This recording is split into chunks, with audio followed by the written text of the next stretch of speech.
grabe naman yung mga dumi Nagugulo dito. dito to, be. Estudyante, be? Estudyante? Oo. Nakakapagod. Ang dumi-dumi talaga. Ang daming ano. Daming... Yeah! Daming gulo. Ay. Nakakapagod. Daming etchos. Kaya nga eh, imba.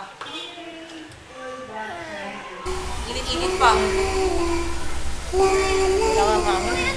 Uy! Uy!